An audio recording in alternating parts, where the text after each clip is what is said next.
Olá, toda semana aqui no Câmara Livre a gente conversa com pessoas, trajetórias e o mundo ao nosso redor para oferecer a você uma reflexão sobre o seu mundo, sobre seus planos e eventualmente colaborar nessa missão pública com aquilo que você ainda não resolveu ou não se resolveu.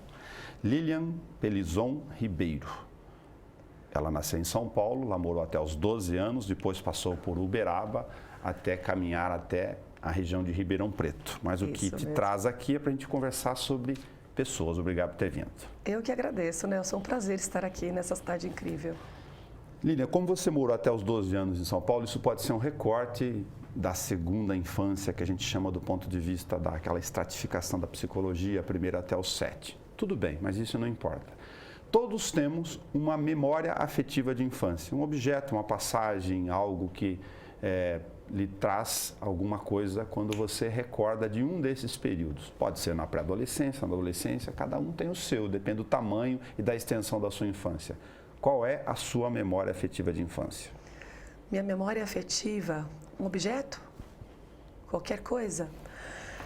Eu tenho diversas memórias, eu tenho vários flashes de infância, mas uma das memórias mais gostosas que eu tenho da minha infância, a gente sempre esteve muito em família e com muito afeto, com muito carinho, e existiu uma passagem onde eu estava com a minha família num shopping center e eu vi um bicho de pelúcia enorme, era um cachorro gigantesco, aquela moda de bicho de pelúcia grande.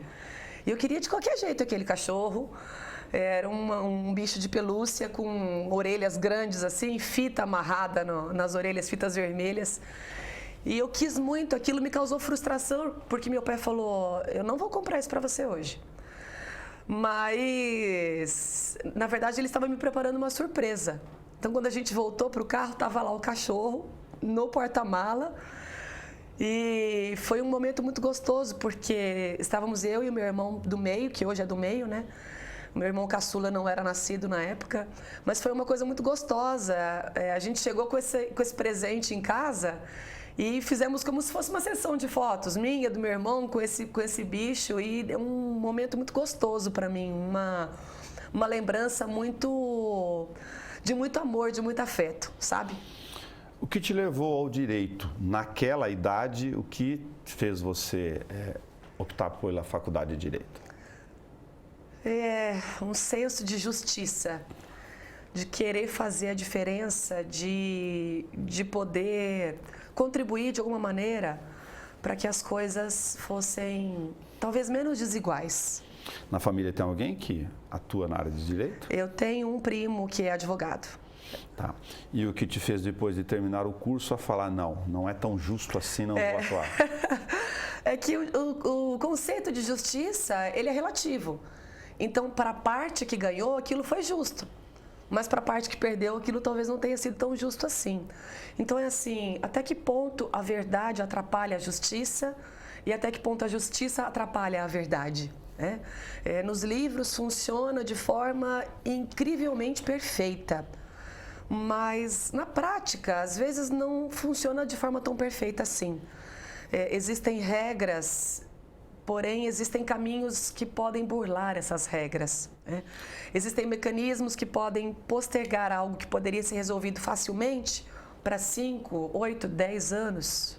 Na trajetória de descobertas e experimentos, sobrevivência e oportunidades, você foi fazer o que em seguida após a universidade? Bom, durante a universidade eu já trabalhava em uma grande multinacional. Eu gostava muito do que eu fazia, eu trabalhava com comércio exterior, gostava muito do que eu fazia. Mas eu sabia que em algum momento eu ia ter que optar. Eu vou seguir com o direito, eu vou seguir com o comércio exterior. Em paralelo, além dessas atividades, eu comecei um outro empreendimento no setor de decoração e interiores. E chegou uma hora que havia um impasse na minha vida. Então, tudo estava caminhando para um futuro próspero financeiramente. A minha família sempre foi muito estável, sempre fomos muito felizes. Eu tinha um relacionamento com uma pessoa que eu gostava. Então, a gente percebia ali um futuro se desenhando. Mas dentro de mim havia ainda uma necessidade de encontrar algo que parecia que eu não achava dentro de mim. Se você era feliz, estava feliz, tinha afeto do lado, você estava incomodada com uma coisa que estava faltando em você? Exatamente. Na época eu não sabia exatamente o que faltava dentro de mim. Então, embora existissem algumas coisas que me levavam nesse sentido de prosperidade, de felicidade, eu ainda preenchia algo que eu não sabia que faltava com coisas do lado de fora. Você descontava no quê? Festas, por exemplo, muitas festas, finais de semana que começavam às quintas-feiras e terminavam no domingo à noite. Comprar roupas, querer incessantemente viajar, mas não para outros países, conhecer outras culturas. Viajar por causa de festas. Micareta, festa regional, festa de Barretos, ou festa disso, festa daquilo.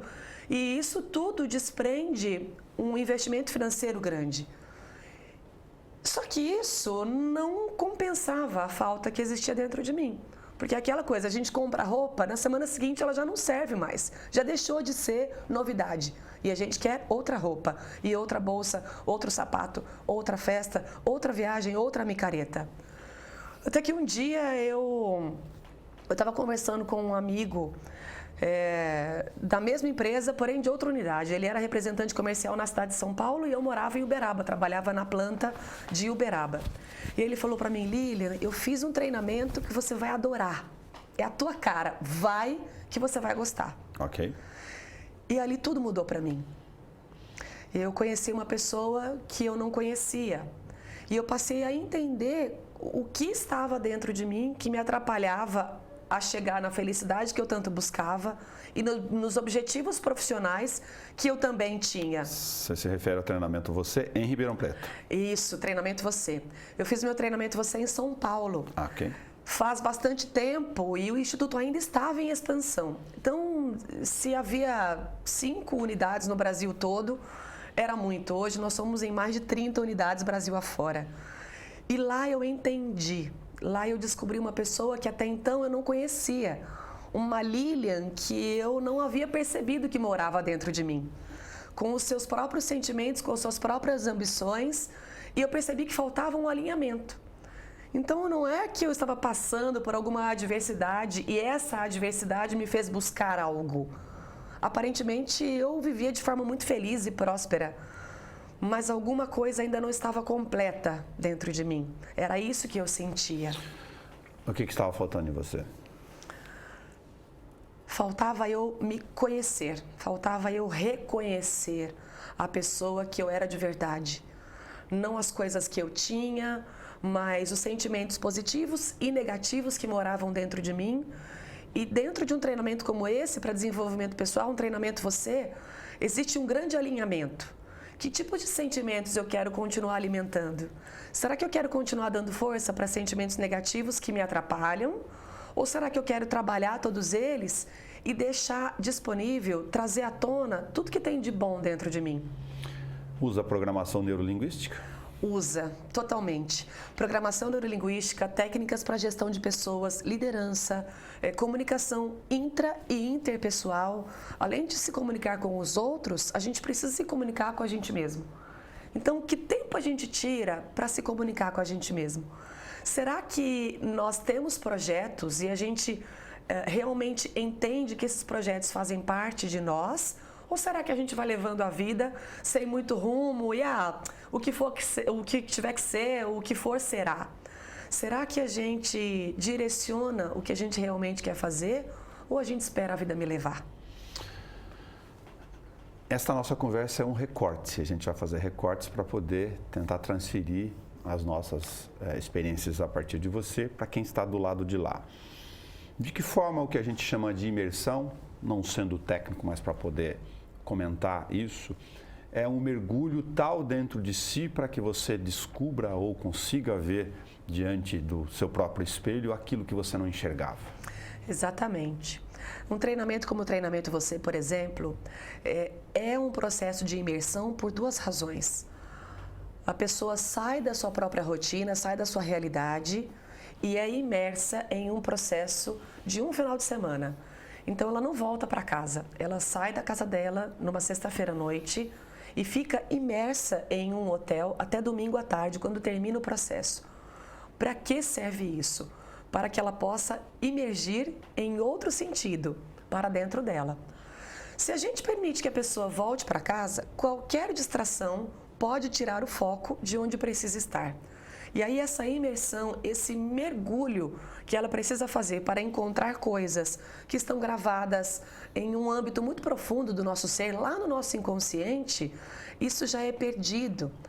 É uma confusão no trânsito, é uma discussão com o marido ou a esposa em casa, é um filho que não fez a tarefa, e aí o foco já muda de dentro para a pessoa para novamente para fora dela. Então, dentro de um processo assim, onde a gente está trabalhando com informações do inconsciente, se a pessoa não mergulha verdadeiramente para dentro dela, não tem como resgatarmos informações e comportamentos que ela tem na vida lá fora, dentro desse processo. Para quê? Para que ela perceba como eu ajo sob pressão. Será que eu trato mal as pessoas? Será que durante a minha vida eu expresso sentimentos que vêm me atrapalhando? Por exemplo, insegurança, medo, tristeza, orgulho, ciúme, arrogância. A gente não nasce assim, mas a gente aprende esses sentimentos no decorrer da nossa vida, da experiência de vida. Se eu puder usar uma simbologia, você está querendo transferir que, tal qual a psicologia, todos nós temos ali no nosso compartimento interior cerebral algumas caixinhas. E às vezes a gente abre a tampa dela sem saber e aciona de forma como se fosse um gatilho. Exatamente isso. O treinamento Você Todo funciona com gatilhos. E através dessas analogias da vida lá fora e do que acontece dentro do treinamento, a pessoa vai entender qual é a gavetinha que ela abre, em que momento ela abre e essa gavetinha é a certa para mim nesse momento? Ok. Então, às vezes, numa confusão de trânsito, será que a gavetinha certa é a gavetinha da raiva? Ou será que é a da tranquilidade para resolver aquele conflito? Será que numa discussão de trabalho, a gavetinha certa é a do orgulho? Ou é da segurança, da confiança, da comunicação assertiva? Qual gavetinha eu tenho aberto durante a minha vida? Nas tratativas com as pessoas, no meu trabalho, na minha casa, com o filho, com o marido, com a esposa, com professores, com diretores de escola. Você está falando de um treinamento dirigido, em certa forma, sobre inteligência emocional. Exatamente. Existem pesquisas que comprovam que hoje não é mais a técnica que demite pessoas ou que quebram negócios. O que demite pessoas e quebram negócios é a falta de inteligência emocional. É o comportamento, muito mais do que a técnica, que vem prejudicando a vida das pessoas. Então não adianta alguém ser 1000% na técnica, ser técnico e saber tudo sobre a técnica, se o relacionamento dessa pessoa 100% na técnica, 1000% na técnica, se o comportamento dela não favorece um trabalho em equipe, por exemplo. A gente sabe, não é, Nelson? Ninguém faz nada sozinho. Entendi. E a gente precisa das outras pessoas para viver em sociedade. Para você, lhe faz sentido que essa ideia abstrata e talvez leiga de que em casa a gente é uma coisa e no ator social do trabalho a gente é outro, não necessariamente assim, porque a gente está repetindo padrões aqui? Estamos repetindo padrões. Nem sempre as pessoas conseguem separar. Então, por exemplo, uma mãe que deixou o filho doente em casa, ela não leva essa situação emocional para o trabalho? Um marido que, de repente, está com um conflito com a esposa, ou a esposa com um conflito com o marido, essa pessoa não leva isso para o trabalho? Então, não significa que vá necessariamente chegar lá estressado ou insatisfeito, mas em algum momento do dia isso pode vir à tona. E através de um treinamento como o Treinamento Você, por exemplo, a pessoa pode entender de onde está vindo aquilo e, além de melhorar a comunicação com esse cônjuge, com essa pessoa, com o colega de trabalho, a mesma coisa, porque o inverso também acontece. Então, de casa para o trabalho e do trabalho para casa acontece também. Então, assim, se a minha inteligência emocional está calibrada, se o meu eu está alinhado e eu tenho uma comunicação assertiva, eficaz, efetiva com essas duas partes, será que eu vou levar o conflito de um lugar para o outro? Agora, se está tudo desalinhado, necessariamente ou é muito provável que eu vá levar o conflito de um lugar para o outro. O que você diria para aquele que está nos ouvindo, se interessa por esse tipo de treinamento, quer mergulhar, mas pode se perguntar para ajudar em quem está lá, fala, bom, mas eu vou conseguir fazer isso em um final de semana? Consegue. Por qual motivo consegue? A programação neurolinguística é uma técnica e também a imersão provoca isso. Mas a programação neurolinguística é uma técnica de resultado. É a ciência do sucesso, é a ciência do resultado. Então, através da aplicação dessa ciência, a gente consegue atingir níveis muito profundos do ser. E é nesse nível, aliás, profundo, que a gente consegue extrair informações importantes para que essa pessoa tenha ou tome consciência do que ela faz na vida lá fora e ela mesma construirá um processo de transformação. A transformação que ela leva de um final de semana como esse não é a minha transformação, não é a transformação de quem indicou o treinamento para ela ou a transformação de alguém da minha equipe, por exemplo. É a transformação que ela irá construir para ela. Porque em um final de semana, tudo que a gente faz lá é bastante intenso. A nossa carga horária é muito intensa. E essa intensidade toda tem uma razão. Através de uma grande intensidade em um curto período de tempo, nós conseguimos extrair essas informações tão importantes para a construção dessa percepção, tomada de consciência e redesenho, reedição desses fragmentos da mente que talvez estejam desalinhados. Lilian Pelizon Ribeiro, quando você conversa com você? Todos os dias. Todos os dias eu converso comigo mesma, eu traço metas para mim mesma, tanto na minha vida pessoal quanto na minha vida profissional. E a gente não para nunca. Nossa cabeça está sempre em funcionamento. A diferença é, as ações que eu estou tomando vão me levar para onde eu desejo realmente chegar ou eu só penso e deixo as coisas acontecerem? Então, cada situação da nossa vida é uma situação onde a gente pode aprender. No conflito com alguém em casa, no conflito com alguém no trabalho, uma informação que chega inesperadamente, tudo isso faz com que a gente aprenda. Às vezes a gente, nesse imediatismo, responde no supetão e acaba falando alguma bobagem. Então, como eu gosto de fazer? Eu gosto de pensar em como é que eu vou responder aquilo. E fazendo isso, eu estou conversando comigo mesma. Nem todos, ou uma boa parcela, tem essa capacidade de prevenção da resposta, porque vigiar o pensamento não é uma técnica tão simples. É verdade. Ainda mais nessa correria, nessa rotina tão louca. Antes o correio era rápido, depois o e-mail ficou rápido, agora o e-mail já está muito devagar. É no WhatsApp e se a pessoa está com muita pressa, ela acaba ligando para o outro. Mas se a gente continuar nessa velocidade, onde é que a gente vai parar? Nós recebemos informações, somos bombardeados o tempo todo com informações. E às vezes, todas essas informações podem trazer para a gente uma certa frustração. Por quê? É impossível processar tudo isso ao mesmo tempo. Então, se a gente não se dá esse tempo, se a gente não para, respira e pensa antes de agir, onde é que a gente vai parar com o nosso corpo, com a nossa saúde? Onde você compartimenta nessa gestão emocional e também do tempo e das ações, da vigilância positiva do pensamento, assertível, como você disse, do que a psicologia chama, por exemplo, de mindfulness, da atenção plena naquilo que você está fazendo naquele exato momento? Atenção plena no que você está fazendo naquele momento. É o famoso foco. Ter um tempo para realizar aquela tarefa é importante. Às vezes as pessoas falam, eu sou multitarefas, consigo fazer muitas coisas ao mesmo tempo. A nossa mente consciente presta atenção de verdade em só uma coisa de cada vez. Então essa coisa de eu resolvo muitas coisas ao mesmo tempo, na verdade a sua mente consciente está resolvendo uma. Pode ser que as outras já estejam no automático, lá no inconsciente. E aí você consegue acabar administrando isso. A pergunta é, até que ponto isso é saudável? Até que ponto essa pessoa que tem essa, vamos dizer, capacidade multitarefas está realmente dando a atenção que ela precisa naquele momento? Será que ela faz essa tarefa no automático e depois, como a informação estava tão automatizada, ela acabou esquecendo que ela fez aquilo?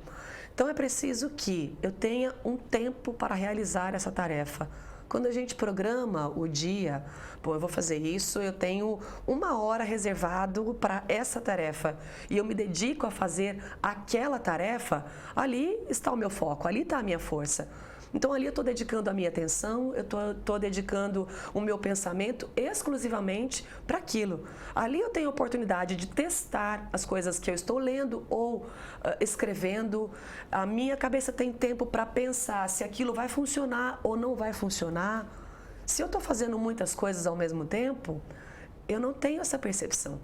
E aí podem passar coisas que podem ser negativas para aquele feito, para aquele projeto ou para aquele momento.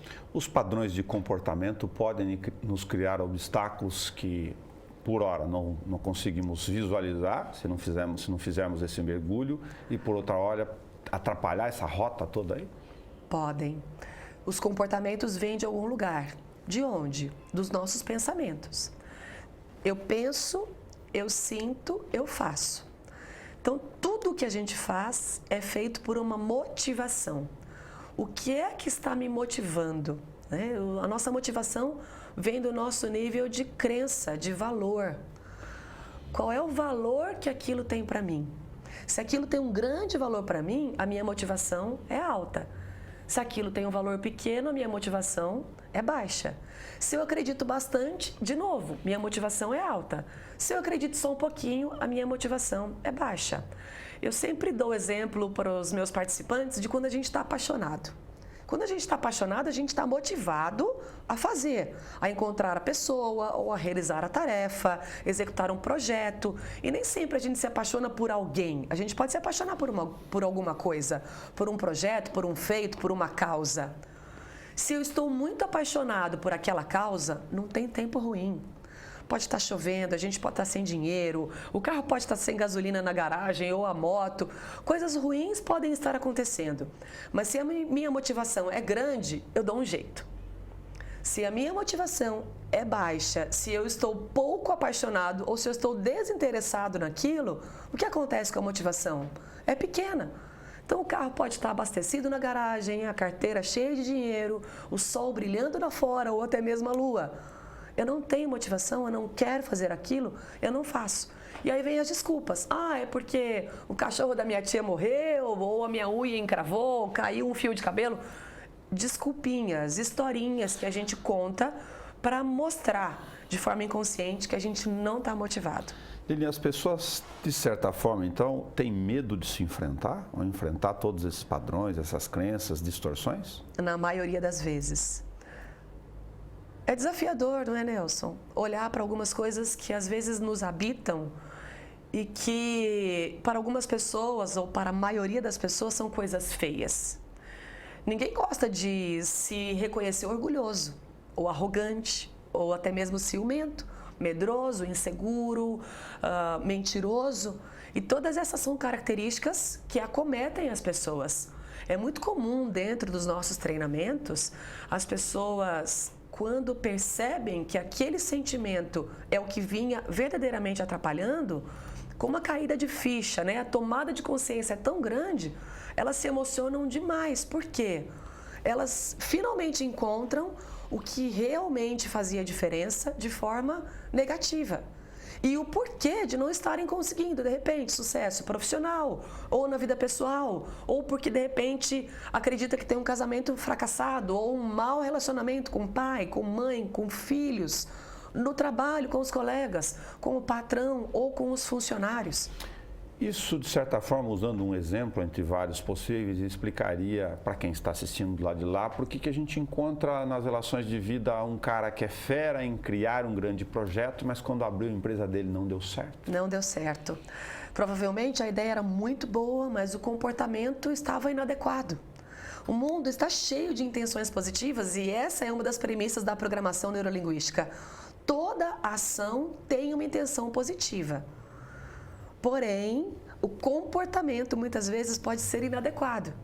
Então eu faço algo para você na melhor intenção positiva, achando que estou te ajudando, mas posso estar te atrapalhando. Por quê? A minha intenção é positiva, mas será que o meu comportamento foi adequado para aquela situação? O projeto é bom, a ideia é excelente, mas será que o comportamento de quem está desenvolvendo essa ideia é adequado? De certa forma, você pode dizer aqui nessa trajetória até esse nosso momento, nessa fração de todas essas descobertas, que você passou a entender de uma outra forma ou sobre um outro ângulo quem era você? Exatamente. Eu preenchi comigo mesma aquilo que eu achava que faltava. Tudo que eu buscava fora, na verdade, estava dentro de mim. Mas como eu não sabia o que era, eu não conseguia reconhecer. E não que tenha me faltado amor, faltou amor, meu pai não me deu carinho, minha mãe não me deu carinho, os meus irmãos não me deram carinho, ou eu não dei carinho para eles, a minha avó, meu avô, nada disso, muito pelo contrário. Eu sempre fui uma criança feliz, uma adolescente feliz, meus pais sempre me amaram, me deram o melhor. Eu tenho uma relação fantástica com os meus irmãos, com amigas, com avós, com avós. Mas algo dentro de mim faltava para mim mesma. Não que faltasse algo de fora que alguém precisasse me dar, ou que algo de fora iria me completar. Mas eu finalmente entendi que tudo o que eu precisava estava dentro de mim. E só tinha que abrir a gavetinha certa. Você tem medo do quê? Medo de quê? Medo de quê? De faltar tempo para realizar tudo que eu tenho vontade de realizar. Você sabe que vai faltar. Vai faltar. A gente sempre tem projetos e é interessante que quanto mais a gente se aprofunda no autoconhecimento, quanto mais eu estudo para que eu possa auxiliar pessoas a encontrarem dentro delas o que elas não sabem que talvez esteja faltando, mais eu entendo sobre a minha pessoa. Lilian Pelizon de Luiz. Onde o Luiz, de forma consciente ou não, de alguma forma conversa com você? Dentro de você? Meu pai é uma pessoa muito forte, exigente. Então ele sempre dizia assim pra gente, ele diz ainda, né? Ele diz assim: tudo que você for fazer, faça com amor, faça com dedicação e seja a melhor naquilo. Se você for a melhor naquilo que você está fazendo, você vai ter sucesso. E ele dizia assim: não importa se você vai ser presidente de uma empresa, não importa se você vai ser dona de casa, não importa o que você faça. Faça com gosto, faça com prazer, faça de forma que aquilo te preencha. Como se aquilo enchesse o seu coração de alegria. E fazendo assim, tudo vai dar certo. Onde você se vê na Dona Meire? Onde eu me vejo? Na Dona Meire. Na Dona Meire. Todo mundo fala que eu tenho a feição da minha mãe e o jeito do meu pai. Mas eu vejo a Dona Meire em mim na maneira cordial, gentil de tratar as pessoas. Eu gosto de ser educada com as pessoas. Eu sou assim, eu gosto de ser assim. O meu marido brinca muito comigo, ele fala: você agradece até o que não precisa. Mas eu sou assim, eu gosto de ser assim. Eu gosto de fazer com que as pessoas se sintam bem na minha presença. Então, até quando eu tenho que puxar a orelha, eu gosto de fazer isso com carinho. É claro que quando não funciona, a gente precisa ir pelo outro lado. Não vai pelo amor, de alguma maneira tem que ir pela dor. Seja uma dor intensa, seja uma dor menos intensa. Mas, inicialmente, gosto de fazer com amor, gosto de fazer com carinho. Já que você citou a dor faz parte da vida. Faz. Você sabe lidar com ela? Sei. Física, inclusive. Toda dor ensina pra gente alguma coisa. E às vezes as pessoas têm essa crença de que, meu Deus, agora essa doença me acometeu, o que eu fiz de errado? Mas é justamente o contrário. A doença vem para mostrar pra gente que tem alguma coisa errada com os nossos sentimentos. Então, cada doença tem o seu significado. Existem pesquisas que já comprovam que a grande maioria das doenças e outros estudos que falam 100% das doenças têm um fundo emocional psicossomático. O remédio trata o sintoma, mas qual é a causa por trás de tudo isso? O que essa doença, o que essa dor está indicando que está dentro de mim? Para onde eu preciso olhar para a causa ser tratada? Então, as pessoas falam, quem tem câncer é porque não perdoou alguém. Quem tem isso é porque não fez aquilo. Não é bem assim. Para cada pessoa tem um significado. Para cada pessoa, algo, talvez naquele sentido, mas algo precisa ser olhado com mais carinho. Então, um recado é que assim, você está conversando com alguém que está acometido por uma doença, não julgue. É porque você não perdoou seu pai, porque você fez maldade lá atrás. Porque nem sempre é isso. A doença quer mostrar algo, sim, pra gente. Mas se alguém julga o processo pelo qual estamos passando, isso, ao invés de nos ajudar a encontrar a causa, pode estar atrapalhando um reconhecimento, um entendimento da nossa parte. O que eu não deixei você falar que você tem vontade? Falamos de tanta coisa.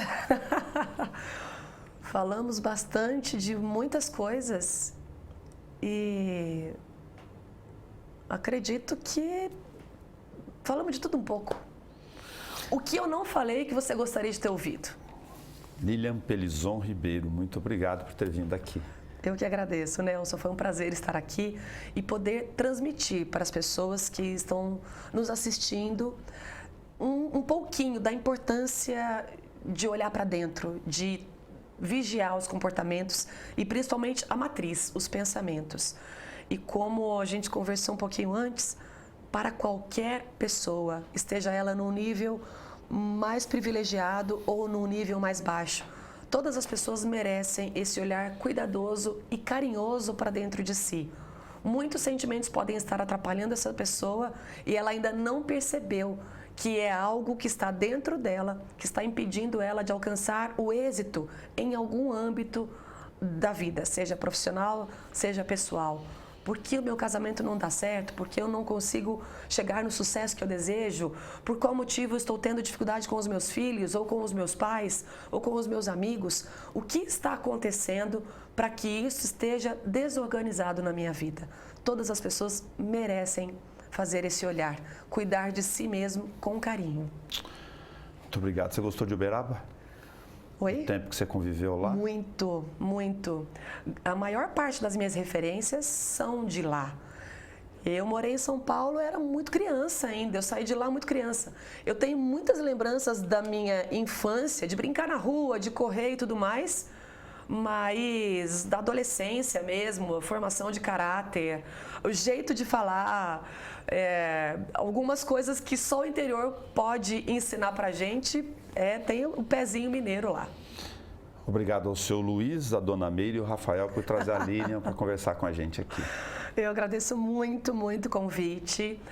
Foi uma experiência muito gostosa, muito feliz. Adorei conversar com você e estou à disposição. Se surgir uma outra oportunidade, desejo que isso realmente acrescente para as pessoas que assistirem ou assistirão a gente. Muito obrigado. O Câmara Livre acabou de demarcar a gravação do seu programa de número 800, com a Lilian Pelizon. 800? Ribeiro. Parabéns, então. Um número marcante. Parabéns. Até o nosso próximo encontro.